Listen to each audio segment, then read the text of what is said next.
नमस्ते, तपाईहरु स्वागत छ यस सफ्टवेयर टेक युट्युब च्यानलमा। मैले सानो इन्ट्रो।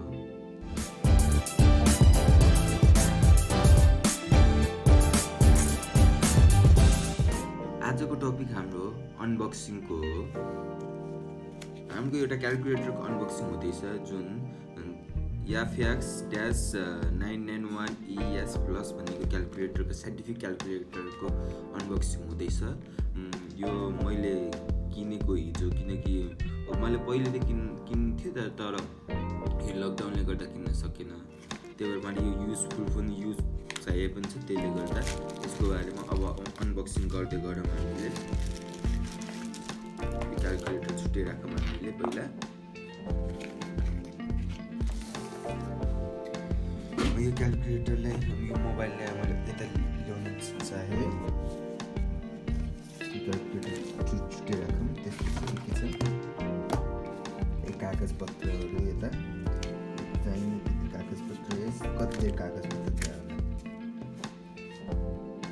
यो कसले पर्छ यो क्याल्कुलेटरको अर्का यो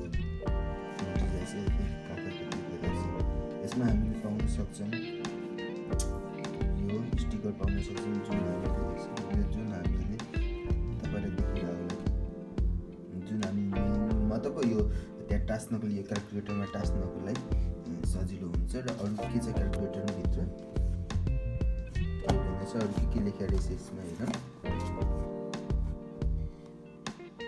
प्राइस पनि हेर्न सक्नुहुन्छ 775 रुपिज हो। लकडाउनमा किनेको ओभियसली महँगो त महँगै छ, तर यति महँगो पनि पाइँदैन। अरू के छ हेरौँ के रहेछ यसमा। यता छुट्टै राखिदिउँ। अब यो क्याल्कुलेटरले चलाइरहेको हामीले मैले अर्को हातबाट रेकर्ड गर्दैछु, त्यसले गर्दा अर्कै मान्नुभयो होला। त्यही भएर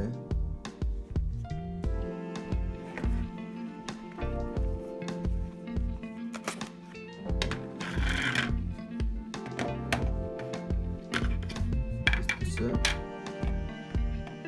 यो मलाई चाहिएको छ केमा भनेपछि म बिसी पढ्दैछु त 4th सेमिस्टरमा न्युमेरिकल मेथड हुनेछ, त्यसको लागि यो चाहिन्छ, नत्र गाह्रो हुन्छ भनेर भन्नुहुन्छ सरले। त्यही भएर किनेको। अब किनेपछि तपाईँलाई पनि एकचोटि देखाइदिनु कस्तो हुने रहेछ क्याल्कुलेटर भनेर देखाइदिएको हो। यही हो क्याल्कुलेटर भने। अब मलाई पनि अब बिस्तारै युज गर्छु, त्यसपछि अब के हुन्छ कस्तो हुन्छ। हुन त क्याल्कुलेटर के होला, सिम्पली हिसाब मात्रै गर्ने हो, हिसाब गर्ने हुन्छ। यति भने त म बिदा माग्न चाहन्छु। र यो भिडियोलाई पहिला लाइक गरिदिनु होला र राम्रो लागेमा सब्सक्राइब गरिदिनु होला र अलमा गएर यो नोटिफिकेसन अन गरिदिनु होला। यति मात्रै म बिदा माग्न चाहन्छु।